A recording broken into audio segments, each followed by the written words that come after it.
वक्त से लड़कर जो नसीब बदल दे, इंसान वही जो अपनी तकदीर बदल दे।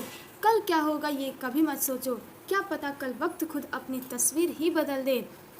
हाय गाइस, नमस्कार दोस्तों, मैं गोलगल आरोही सिंह और आज हम सभी पढ़ने वाले हैं एक्सरसाइज 11.2 के सभी क्वेश्चन आंसर को सॉल्व करने वाले हैं। तो चलिए स्टार्ट करते हैं। तो हमारा आज का सबसे फर्स्ट नंबर क्वेश्चन है, वो है BD and CE are bisector of angle A and angle C। BD और CE जो है वो बाइसेक्टर है एंगल B और एंगल C के of an isosceles triangle ABC with AB equal to AC। Prove that BD equal to CE। Question को पढ़ के तो हमें कुछ नहीं समझ में आएगा, लेकिन अब हम इसी का फिगर ड्रॉ करेंगे। तो आपको सबसे पहले यहाँ पे फिगर के अंदर यहाँ पे लिखा हुआ है एन आइसोसेलेस ट्रायंगल ABC। तो आपको एक आइसोसेलेस ट्रायंगल ड्रॉ करना है A, B और C। और उसके बाद से एक आइसोसेलेस ट्रायंगल वो होता है जिसके दो साइड्स बराबर होते हैं। तो विथ AB जो है वो BC AC के बराबर, AB AC के बराबर है। और BD और CE दोनों बाइसेक्टर हैं एंगल B और एंगल C के। तो ये हो गया हमारा बाइसेक्टर BD और ये हो गया बाइसेक्टर CE। तो फ्रेंड्स, हमें इसके अंदर प्रूफ क्या करना है, BD equal to CE। BD जो है, ये जो दोनों बाइसेक्टर हैं वो एक दूसरे के बराबर हैं। तो चलिए इसे प्रूफ करते हैं। तो सबसे पहले हम यहाँ पे लिखेंगे गिवन। इसके अंदर हमें दिया क्या हुआ है, AB equal to AC and BD and CE are bisectors of angle B and angle C। इतना जो है हमें सबसे पहले दिया हुआ है। अब उसके बाद से हमें क्या प्रूफ करना है, तो यहाँ पे हम लिखेंगे to proof BD equal to CE। BD जो है वो CE के बराबर, ये हमें प्रूफ करना है। तो यहाँ पे हम लिख सकते हैं कि हम जब हमें अगर यही दोनों प्रूफ करना है साइड को, तो फिर हम इसके अंदर से BEC इस ट्रायंगल को ले लेंगे और ये CDB इस ट्रायंगल को ले लेंगे। इन्हीं दोनों ट्रायंगल से हम सारे कुछ करेंगे। तो यहाँ पे लिखेंगे proof in triangle BEC and triangle CDB। ये दोनों हमारा ट्रायंगल हो गया। अब नेक्स्ट स्टेप हमारा हो जाएगा, ये जब दोनों ट्रायंगल को हमने ले लिया है तो अब इन्हीं दोनों ट्रायंगल में हम देखेंगे कि क्या क्या सेम है, वो सब लिखेंगे। तो इसके अंदर क्वेश्चन के अंदर ऑलरेडी दिया हुआ है कि AB जो है वो AC के बराबर है, AB AC दोनों बराबर है। तो अगर दो साइड बराबर है तो उसके अपोजिट एंगल भी इक्वल होंगे। तो AC का अपोजिट एंगल B है और AB का अपोजिट एंगल C है। तो angle B equal to angle C, इसे हम लिख लेंगे कि ये गिवन है। और AB जो है वो AC के बराबर है, ये भी हमारा गिवन है। तो नेक्स्ट, अगर हम ये जो ट्रायंगल इसे हमें सपोज किया है, तो अगर हम इसे एंगल 2 मान लेते हैं और इसे एंगल 3 मान लेते हैं, तो फिर ये दोनों के दोनों जो हो जाएंगे वो बराबर हो जाएंगे, क्योंकि एंगल B और एंगल C दोनों इक्वल हैं। तो angle 2 is equal to angle 3। अब नेक्स्ट, जब अगर इसके अंदर ये जो ट्रायंगल हमें दिया गया है, तो इसके अंदर अगर ये जो है एंगल, ये दोनों बराबर है और फिर उसका ये जो एक साइड है ये भी बराबर है, तब हम लिख सकते हैं एंगल साइड एंगल। तो by angle side angle congruency rule, triangle BEC congruent triangle CDB। और हमें इसके अंदर प्रूफ क्या करना है, BD इक्वल टू CE। तो by CPCT BD equal to CE proved. तो हम अपने नेक्स्ट क्वेश्चन की तरफ बढ़ते हैं। ये है हमारा question number second. Two lines A B and C D intersect at O. दो लाइन दी हुई है ए बी और सी डी जो कि एक दूसरे को इंटरसेक्ट करती हैं ओ पे, such that B C is equal to parallel to A D. B C जो है वो पैरेलल है ए डी के। तो फ्रेंड्स अब हमें इसके अंदर जो है प्रूफ करना है, जो ए बी जो है वो बाइसेक्ट कर रहा है सी डी को ओ पे। तो फ्रेंड्स चलिए इस क्वेश्चन को भी हम अच्छे से कर लेते हैं। तो सबसे पहले हम यहाँ पे लिखेंगे कि हमें प्रूफ क्या करना है। तो हम यहाँ पे लिख देंगे टू प्रूफ क्या करना है, lines A B and C D bisect at O. A B and C D bisect at O. तो फ्रेंड्स नेक्स्ट अब हम यहाँ पे ये दो ही ट्रायंगल दी गए हैं, तो इससे ही हमें फाइंड करना है। तो अब इन दोनों ट्रायंगल को हम लेते हैं। तो यहाँ पे हम लिखेंगे in triangle A O D congruent, हमें मतलब कि in triangle A O D and triangle B O C. A O D हमारा एक ट्रायंगल हो गया और बी ओ सी हमारा एक ट्रायंगल हो गया। तो अब हम इन दोनों को अलग अलग लिख करके और फिर इसके अंदर देखेंगे कि क्या क्या चीज़ें सेम है। लाइक ए डी जो है वो बी सी के बराबर है क्योंकि ये दोनों के दोनों पैरेलल हैं। तो यहाँ पे हम लिख सकते हैं A D equal to B C, और एंगल ए ओ डी है और एंगल ओ बी सी और एंगल ओ ए डी। अब आप यहाँ पे देखिए ये जो है एक कॉरस्पॉन्डिंग एंगल बन रहा है। तो ये हमारे एक अल्टरनेट एंगल बन रहा है यहाँ पे, एंगल ओ बी सी और एंगल ओ ए डी। तो फिर एंगल यहाँ पे हम लिखेंगे angle O B C is equal to angle O A D, क्योंकि ये जो है हमारा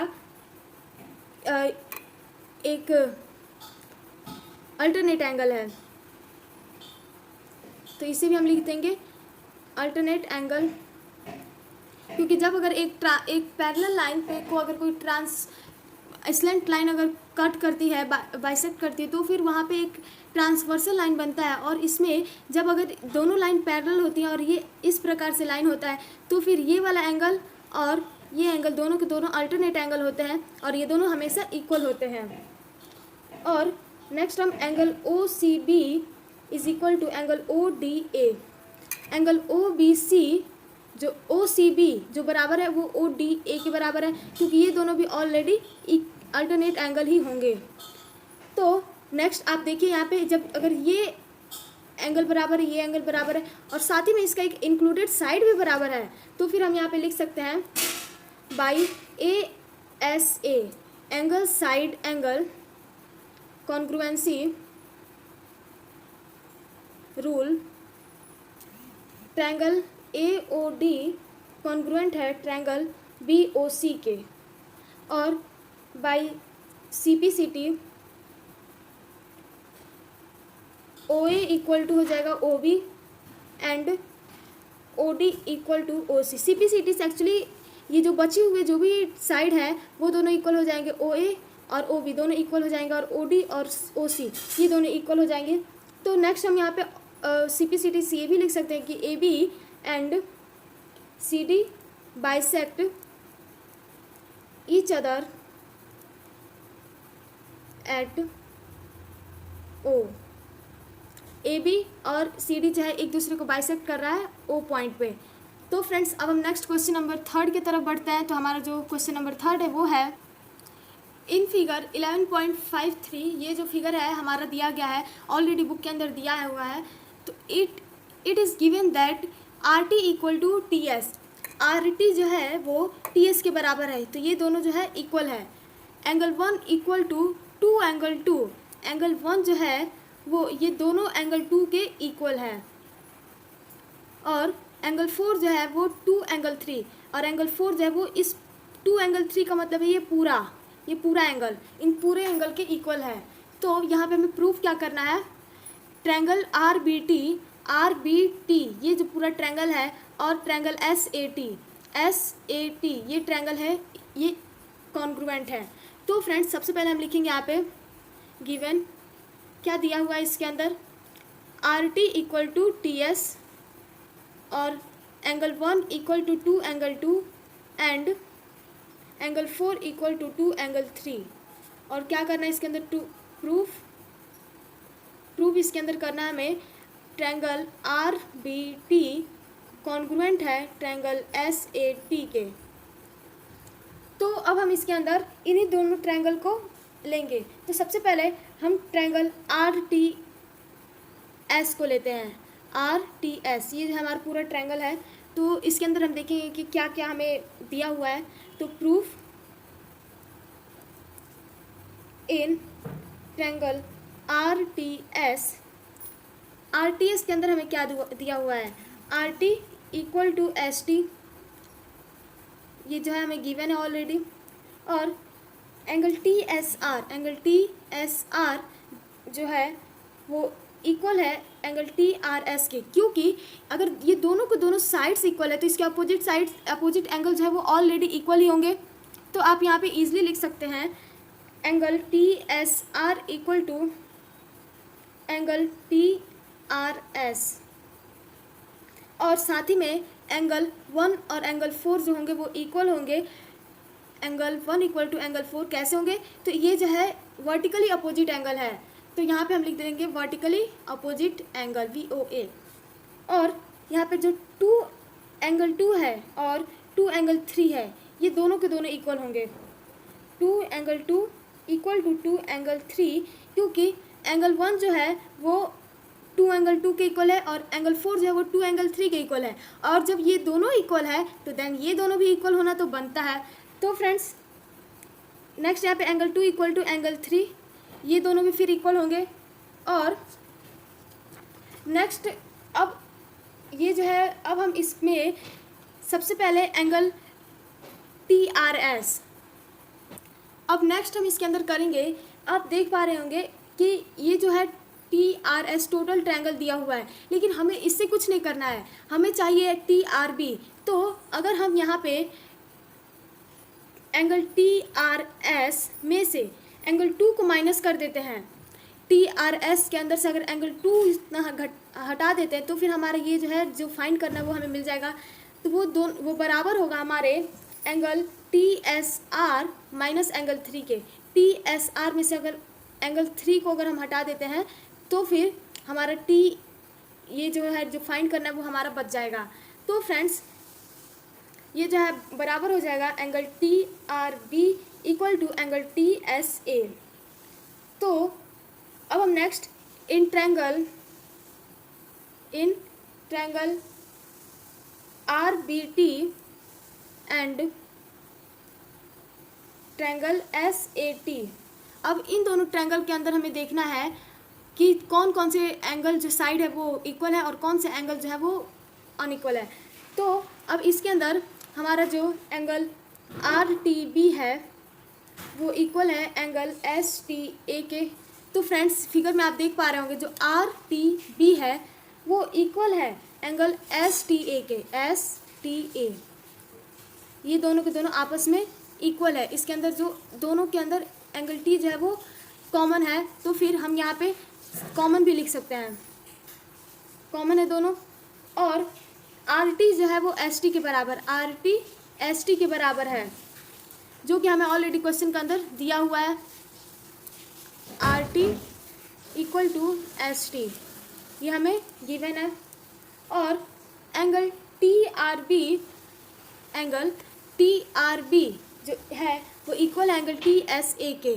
तो हम इसी भी लिख सकते हैं कि एंगल TRB इक्वल है एंगल TSA के फ्रॉम इक्वेशन 3, ये जो है हमने अभी प्रूफ किया है, तो फिर इससे जो है ये इक्वल हो गया है। तो अब हम नेक्स्ट यहाँ पे by ASA angle side angle congruency rule से प्रूफ कर देंगे इसको कि जो ट्रायंगल आर बी टी है वो कॉन्ग्रुएंट है ट्रायंगल एस ए टी के। तो फ्रेंड्स जैसा कि आप देख सकते हैं यही जो है हमारा फिगर दिया हुआ है, तो इसके अंदर हमारा ये आर टी जो है वो भी इक्वल है एस टी के, तो ये हो जाएगा हमारा साइड, और टी भी इक्वल है तो ये हो जाएगा हमारा एंगल, और साथ ही में इसके अंदर हमारा एंगल टी आर बी ये भी इस दोनों का इक्वल है, तो ये दोनों में कॉमन है और ये भी दोनों का इक्वल है। तो फ्रेंड्स बाई ए एस ए से हम इसे प्रूव कर देंगे। तो आशा करती हूँ आपको एक्सरसाइज 11.2 जो है वो अच्छे से समझ में आ गया होगा। तो मिलते हैं नेक्स्ट वीडियो में, तब तक के लिए जय हिंद जय भारत, थैंक यू।